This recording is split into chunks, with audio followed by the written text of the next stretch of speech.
नमस्कार दोस्तों, जय श्री लक्ष्मी नारायण, जय Shiv Shakti triple Shri divine knowledge channel में आप सभी लोगों का स्वागत है। दोस्तों, आज इस वीडियो में मेरी जो मेन टॉपिक है वो आप लोगों को बहुत पसंद आएंगे और इस टॉपिक के साथ साथ हम सभी मानव कुछ नया, कुछ गहरे ज्ञान समझने में हम सभी को ये मदद करेंगे, ये टॉपिक जो है। तो दोस्तों, आज की इस वीडियो की जो मेरी टॉपिक है वो यह है कि प्रभु महाविष्णु और माता महालक्ष्मी की दिव्य प्रेम गाथाएं। तो इस टॉपिक के ऊपर ही आज मेरी ये वीडियो है। और दोस्तों, ये जो भगवान महाविष्णु और माता महालक्ष्मी की ये जो दिव्य प्रेम की गाथाएं है, इस गाथा से हमें सभी मानवों को आखिर क्या फ़ायदा होगा इस कलयुग में। तो दोस्तों, प्रभु महाविष्णु और माता महालक्ष्मी की दिव्य प्रेम गाथा से हम सभी मानवों को 3 फायदा होंगे। जी हाँ दोस्तों, 3 फायदा होंगे।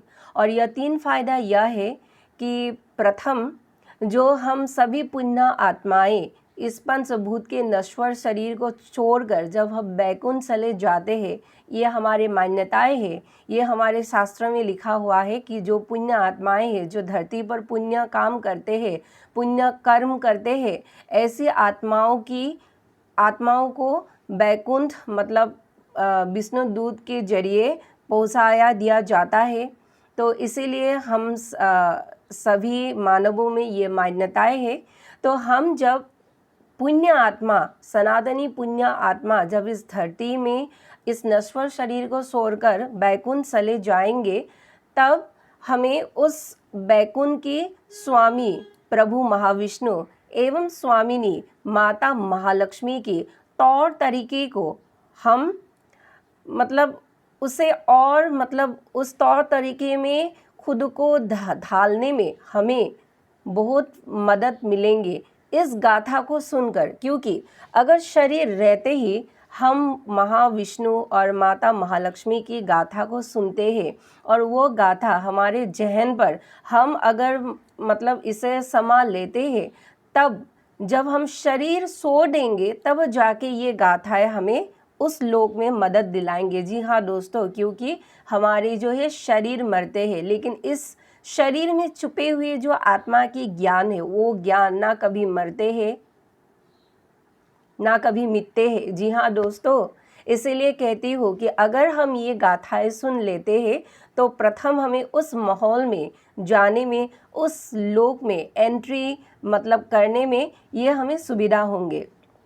सेकंड जो हमें फ़ायदा होंगे इस गाथा से वो यह है कि इस ब्रह्मांड में सब जितनी भी प्रेमी एवं प्रेमिका है, या यूँ कहिए कि इस ब्रह्मांड में जितनी भी पति और पत्नी है, पति पत्नी की बीच की संबंध जो है वो मजबूत होंगे, दोनों में आपसी प्रेम होंगे।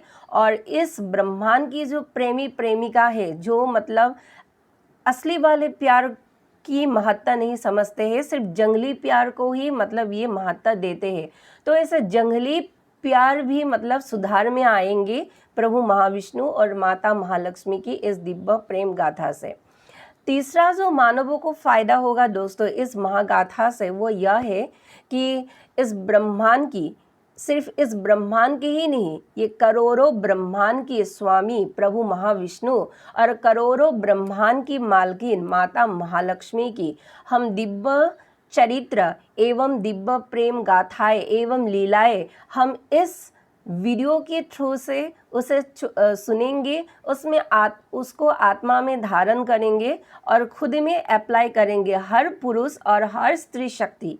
तो दोस्तों, आप लोगों ने तो ये समझ ही लिया कि ये जो प्रेम गाथाएं है, अर्थात इस वीडियो में मैं जो भी प्रभु महाविष्णु और माता महालक्ष्मी की प्रेम गाथा को आप लोगों के सामने पेश करने जा रही हो, या यूँ कहिए कि उनके चरित्रों को विश्लेषण करने जा रही हो, तो इस गाथा से ये हमारे जो अभी मैंने कही है, ये 3 फायदा हमें जो है होंगे। तो दोस्तों, चलिए इस वीडियो को शुरू करते हैं। अगर ये वीडियो आप लोगों को अच्छा लगे, कुछ ज्ञानवर्धक लगे, तो कृपया मेरी चैनल को सब्सक्राइब कर इस वीडियो को एक लाइक और एक शेयर अवश्य कर दीजिएगा। तो चलिए दोस्तों, वीडियो को कंटिन्यू करते हैं। दोस्तों, प्रभु महाविष्णु इस ब्रह्मांड की ही नहीं बल्कि करोड़ों ब्रह्मांडों की स्वामी है, और माता महालक्ष्मी सिर्फ इस ब्रह्मांड की ही नहीं बल्कि करोड़ों ब्रह्मांड की स्वामिनी है। प्रभु महाविष्णु पुरुष शक्ति है और माता महालक्ष्मी स्त्री शक्ति है।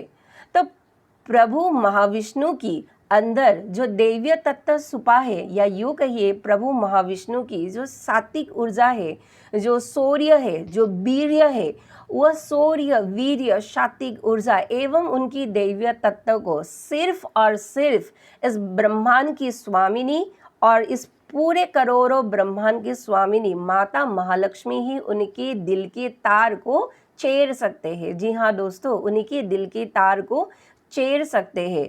उनके दिल की तार को सिर्फ माता महालक्ष्मी ही चेर सकते हैं, बाकी नारी चेर नहीं सकते हैं, क्योंकि माता महालक्ष्मी प्रभु महाविष्णु के अत्यंत प्रिय है। और प्रिय इसलिए है क्योंकि माता महालक्ष्मी प्रभु की सात्विक ऊर्जा को और बढ़ावा देते हैं, प्रभु की जो दैवीय तत्व है उनकी दैवीय तत्व को और बढ़ाते हैं, उनकी जो शौर्य वीर्य है उसको पूर्णता प्रदान करते हैं।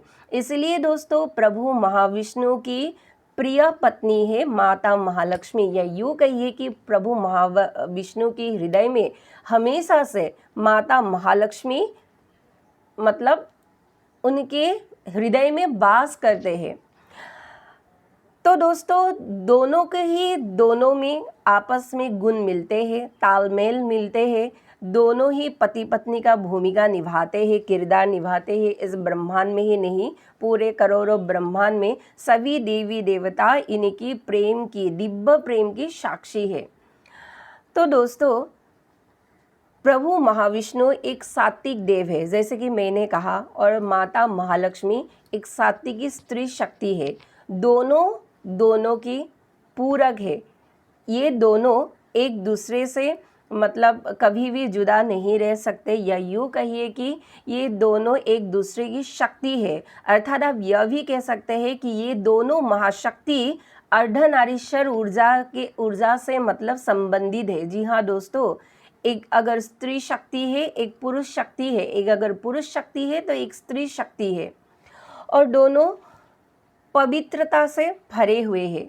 ये जो माता महालक्ष्मी और प्रभु महाविष्णु के बीच जो प्रेम है, यह प्रेम केवल शारीरिक प्रेम ही नहीं। जी हाँ दोस्तों, ये केवल शारीरिक प्रेम नहीं, ये शारीरिक प्रेम से भी बहुत ऊपर है। आप यूँ कह सकते हैं कि ये एक दिव्य प्रेम की पराकाष्ठा है, जो केवल भौतिक दुनिया में ही सीमित नहीं रहते हैं, ये दैविक दुनिया में, या यूँ कहिए कि उससे भी ऊपर की दुनिया में ये सीमित रहते हैं। जी हाँ दोस्तों, क्योंकि बार बार कह रही हूँ, ये प्रेम शारीरिक संबंध तक सीमित नहीं रहते हैं।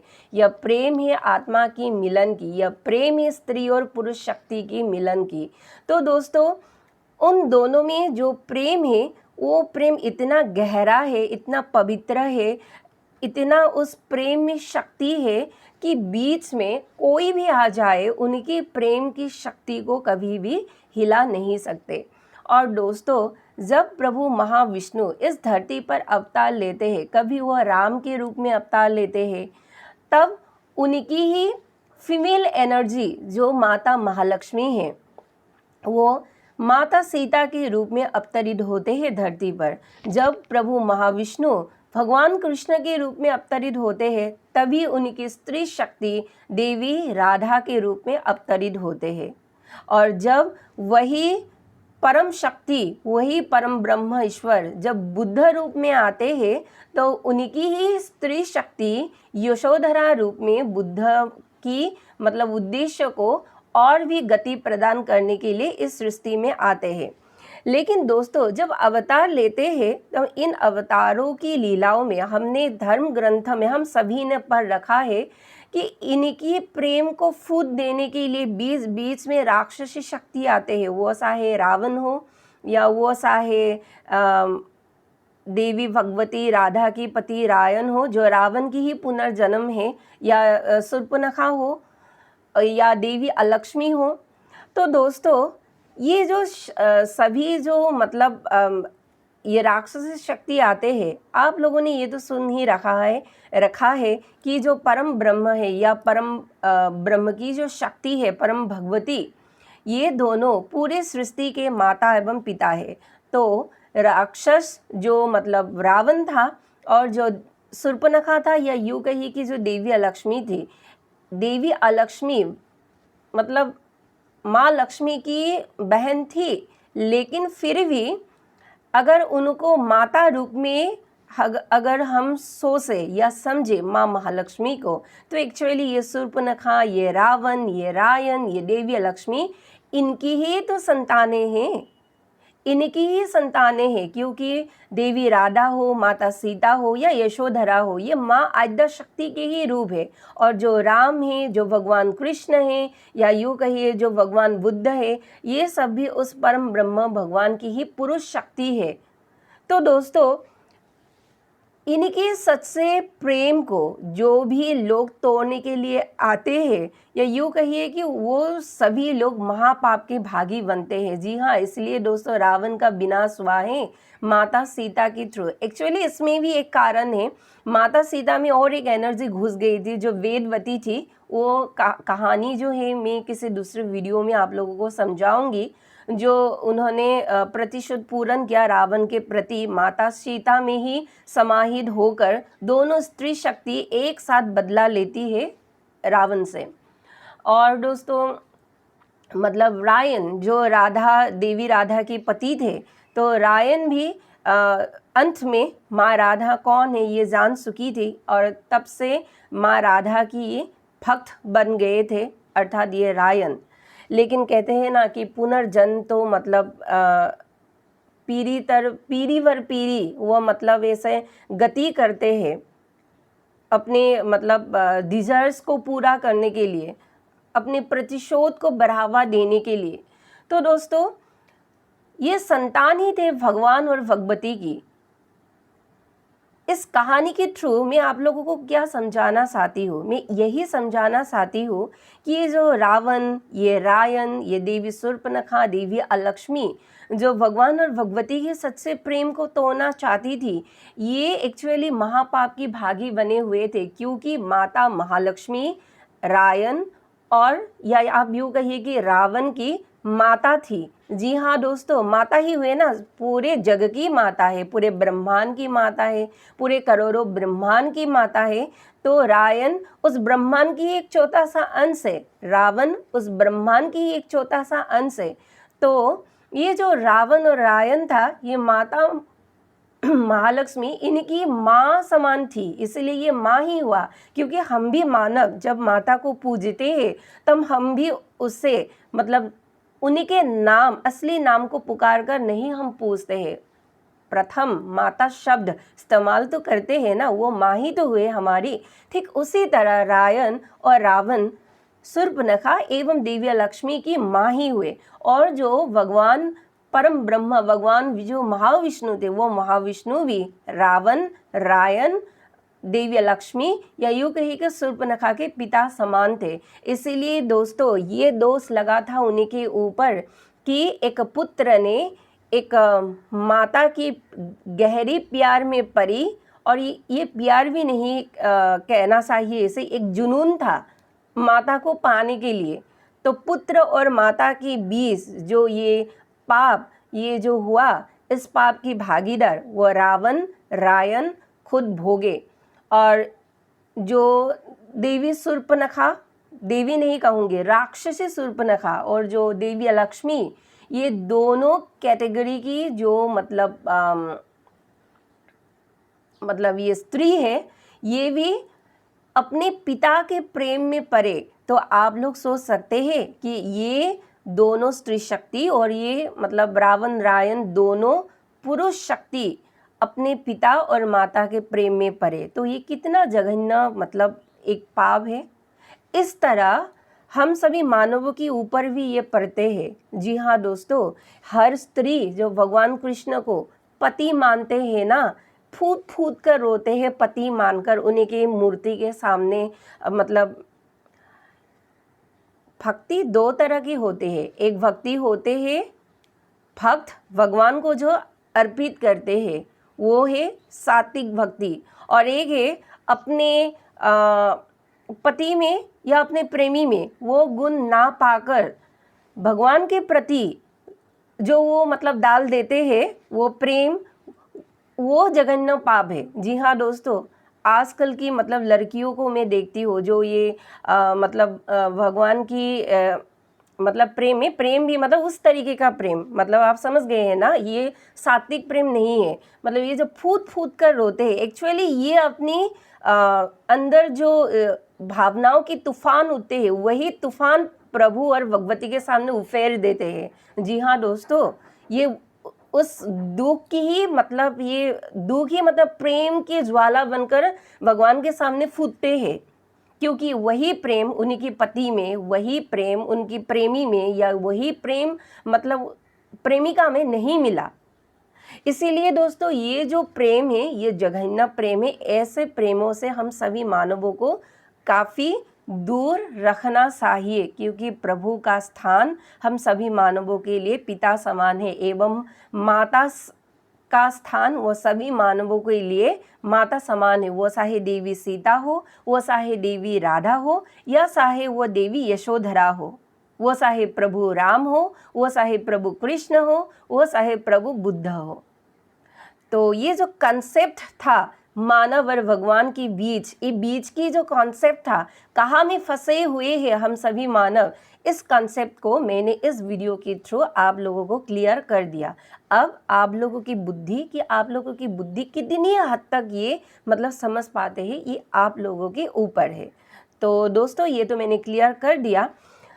अब हम आते हैं कि हम जो ये स्त्री हमारे इस ब्रह्मांड में, अर्थात इस पृथ्वी रूपी ब्रह्मांड में जो हर प्रेमी एवं प्रेमिका जो जोड़े में रहते हैं, या यूँ कहिए कि हर पुरुष और हर स्त्री या पति और पत्नी, इन मतलब तीनों कैटेगरी के बीच जो प्रेम होते हैं, यह प्रेम को हमें पवित्र प्रेम में मतलब रंगना चाहिए। जी हाँ दोस्तों, ये प्रेम शारीरिक प्रेम की आकर्षण में ही हम सभी मानव बांध नहीं सकते। वो चाहे प्रेमी प्रेमिका हो, वो चाहे पति पत्नी हो, या वो चाहे मतलब एक पुरुष और एक स्त्री शक्ति हो। उस प्रेम में विश्वास होना चाहिए, उस प्रेम में सम्मान होना चाहिए, उस प्रेम में समान अधिकार होना चाहिए दोनों की ही तरफ से। तो दोस्तों ये जो प्रेम है, इस प्रेम में महादिव्यता होना चाहिए, क्योंकि हम सभी स्त्री शक्ति और हम सभी पुरुष शक्ति उस परम ब्रह्म भगवान महाविष्णु और उस परम भगवती महालक्ष्मी माँ की ही हम अंश है। हम सभी मानव, सभी पुत्र एवं सभी पुत्रियाँ, सभी पत्नी एवं सभी पति, सभी प्रेमी एवं सभी प्रेमिका, हम सभी ब्रह्म का ही तो अंश है।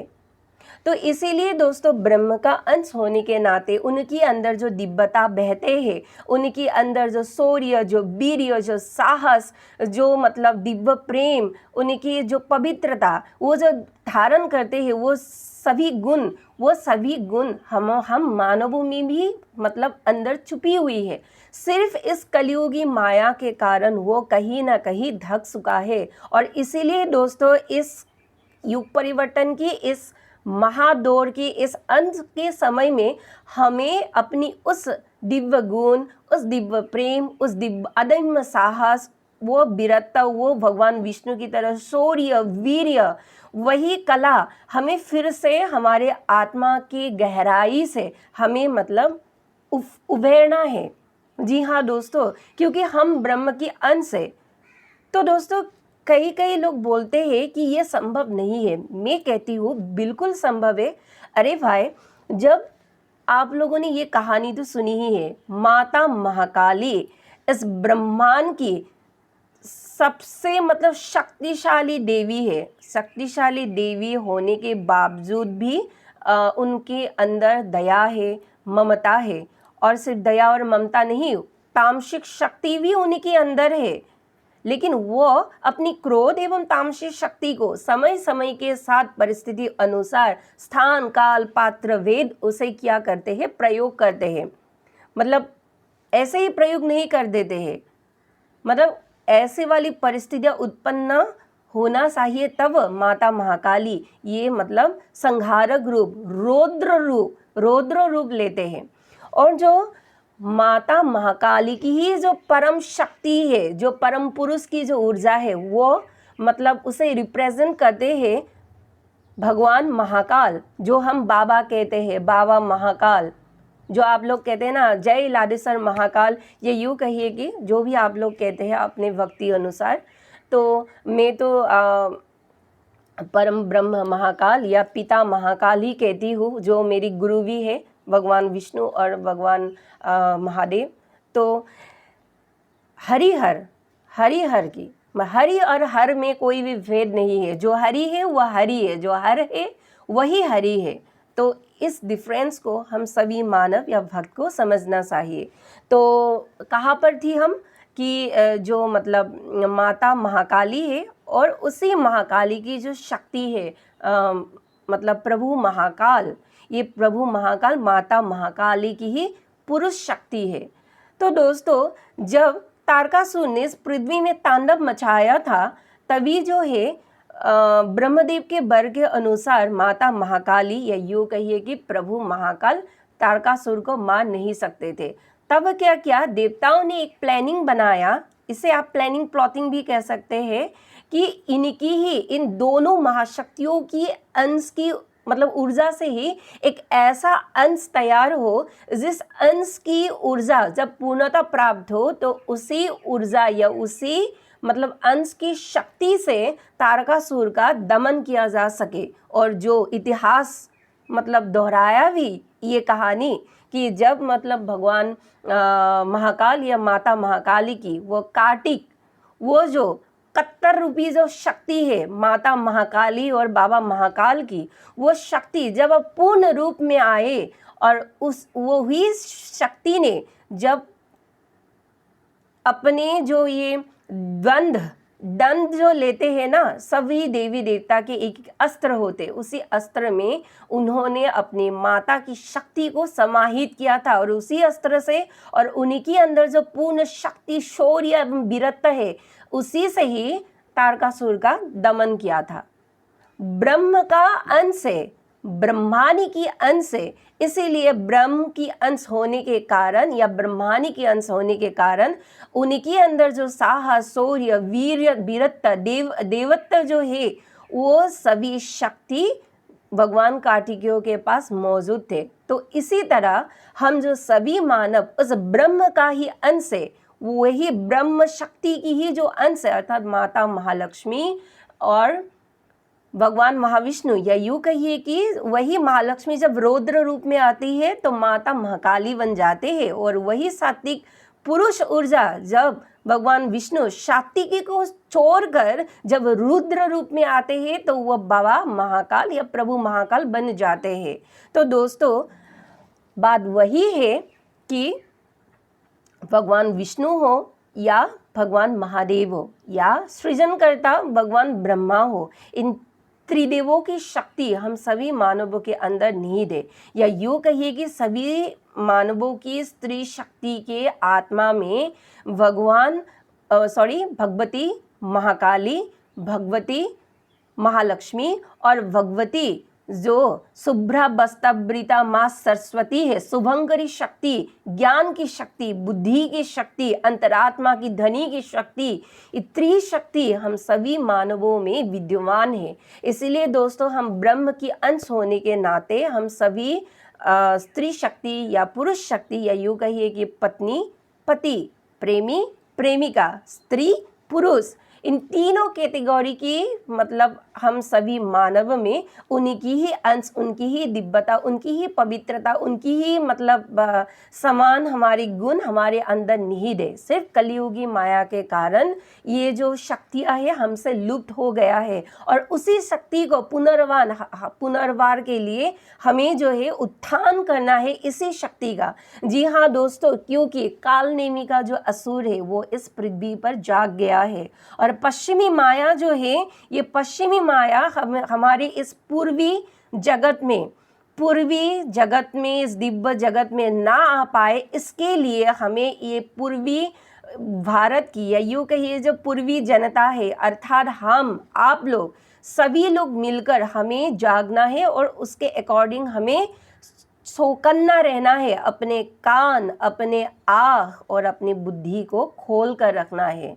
जी हाँ दोस्तों, खोल कर रखना है। वह इसलिए क्योंकि आप लोगों ने तो एक बात सुना ही है, एलन मस्क जो मतलब ये स्त्री शक्ति की जो हत्यारा है, जो मतलब स्त्री और पुरुष की जो प्राकृतिक संबंध है, स्त्री और पुरुष की जो शक्ति है, ये मिटाने पर तुली है।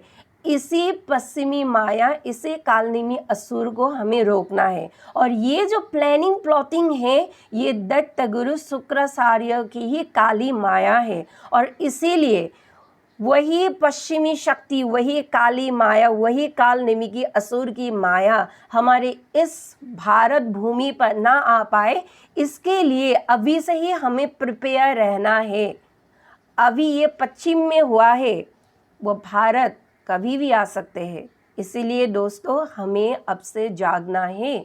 और इसीलिए सभी जंगली प्रेमी जो प्रेमिका है, वो अपने इस दुष्कृत्य से भरे इस कर्म को सुधार कर कर अपने अंदर पवित्रता लाए और अपने प्रेमी या प्रेमिका को लाइफ टाइम के लिए सच्चा प्रेम, सच्चा साथी चुनकर जीवन निर्वाह करना है। और जो पति और पत्नी है, इन दोनों को भी आपसी तालमेल एवं गुण से इन दोनों के घर को स्वर्ग बनाना आप लोगों को अभी से ही करना पड़ेगा। क्योंकि दोस्तों हमारे जो भारतीय संस्कृति है, हमारे इस भारतीय संस्कृति जो ये सनातन धर्म के निर्वाहक है, भारतीय संस्कृति, ये सनातन धर्म, ये भारतीय संस्कृति हमें सिखाते हैं कि एक पति अपनी पत्नी को सम्मान एवं प्रेम करना अनिवार्य है, बिना किसी स्वार्थ से। और वही पत्नी अपने पति से बिना किसी स्वार्थ एवं मतलब संशय अपने मन पर मतलब उसे मतलब महत्व ना देकर अपने पति को सम्मान करना है। जी हाँ दोस्तों, इसे दिव्य प्रेम को आप लोगों को बरकरार रखना है। वो चाहे प्रेमी प्रेमिका हो, जो आजकल की जंगली प्रेमी प्रेमिका है, मतलब ये बसंत ऋतु की जो मतलब पेड़ की पत्ते की तरह जो मतलब ये प्रेमिका या प्रेमी ये मतलब बदलते रहते हैं। इस दुष्कृत्य को हमें अभी से, इसी वक्त से हमें सुधारना है। और पति पत्नी, प्रेमी प्रेमिका, और आप यूँ भी कह सकते हैं पुरुष और स्त्री शक्ति, इन तीनों कैटेगरी की शक्ति की सुधार अभी ज़रूरी है। क्योंकि ये जब पश्चिमी माया के दूसरे ग्रहों के जो ये मतलब दूसरे यूनिवर्स के आने वाले जो राक्षस इस मानव के रूप में आए हैं, एलन मस्क, ये स्त्री पुरुष की शक्ति को मिटा देना चाहते हैं। ये स्त्री पुरुष की उसी दिव्य प्रेम, उसी प्राकृतिक संबंध को मिटाना चाहते हैं। एक प्रकार से कहूँ तो ये प्रकृति की विरोध में खड़े हुए हैं ये राक्षस। और यही दैत्यगुरु शुक्राचार्य की असल जो है वह साल है। इसीलिए दोस्तों समय रहते ही आप सभी लोगों को जागना है। पश्चिमी माया हम इस भारत में ना आ पाए, इसके लिए आपको अभी से चौकन्ना रहना है और अपने पति एवं पत्नी को वही प्रेम और पवित्रता दोनों को सर्व करना है। एक प्रेमी अपने प्रेमिका को और प्रेमिका अपने प्रेमी को सर्व करना है। और जो भी भूले भटके हुए स्त्री जात है और जो भी भूले भटके हुए पुरुष शक्ति है, जो कभी ऐसा होता है ना कि माता महामाया को ही मतलब अपने उसे क्या कहते हैं पत्नी समझने की भूल कर देते हैं। पुत्र अपने माता को मतलब ऐसे गंदी नज़र से देखता है। तो ये वाली जो धारणाएं है, ये वाले जो स्वभाव है, ये हमें अपने में सुधारना है। और जो भी स्त्री मतलब ऐसे भी स्त्री शक्ति होते हैं ना, जो अपने प्रेमी में जो गुण ना मिला, अपने पति में जो गुण ना मिला, वही दुख की दुखेरा अपने इस हृदय में धारण कर कर प्रभु के सामने जो उफेर देते हैं और प्रभु को ही मतलब बरमाला पहनाकर पति मानते हैं। ये वाला जो दुष्कृत्य है, ये दुष्कृत्य भी नहीं, ये एक जघन्य पाप है। जी हाँ दोस्तों, और इसी पाप से हम मतलब कभी भी उसे मतलब तोड़ नहीं सकते, क्योंकि दोस्तों हमारे इस जीवन में वैसे भी हमने पहले जन्म से लेकर इस जन्म तक कार्मिक संबंध कितने मतलब लाए हैं, और ऊपर से अगर ये हम गंदी हरकत करेंगे तो और हम इस कार्मिक मतलब ये कर्म को फिर से हम मतलब दूषित कर लेंगे। इसलिए दोस्तों समय रहते जागिए, अपने आत्मा में वो पवित्रता, वो प्रेम, वो सम्मान, वो जो मतलब समर्पण है, उस इन सभी गुणों को धारण करिए। पति पत्नी, प्रेमी प्रेमिका और यू क्या कहते हैं पुरुष और स्त्री शक्ति की जो तालमेल एवं गुण है, इसमें आप लोग सभी मानवों को सुधार करना होगा अभी से। यही मेरी रिक्वेस्ट है आप सभी लोगों से, क्योंकि अगर भारतीय संस्कृति की आंखें नहीं खोले, अगर भारतीयों की आंखें नहीं खोले, तो ये सृष्टि विनाश की ओर अग्रसर हो रहे हैं। और इसीलिए दोस्तों आज की इस वीडियो में मैंने माता महालक्ष्मी और प्रभु महाविष्णु की इस दिव्य प्रेम गाथाओं को कही है। फिर कहती हूँ, शरीर मरते हैं लेकिन आत्मा नहीं मरते हैं। और ये दो शक्ति जहाँ पर भी है इस धरा पर, मतलब कुछ ना कहते हुए भी दोनों ने ही दोनों को पहचान लिया है। फिर कहती हूँ कि शरीर मरते हैं, पंचभूत के शरीर नष्ट होते हैं, लेकिन आत्मा कभी भी नष्ट नहीं होते हैं।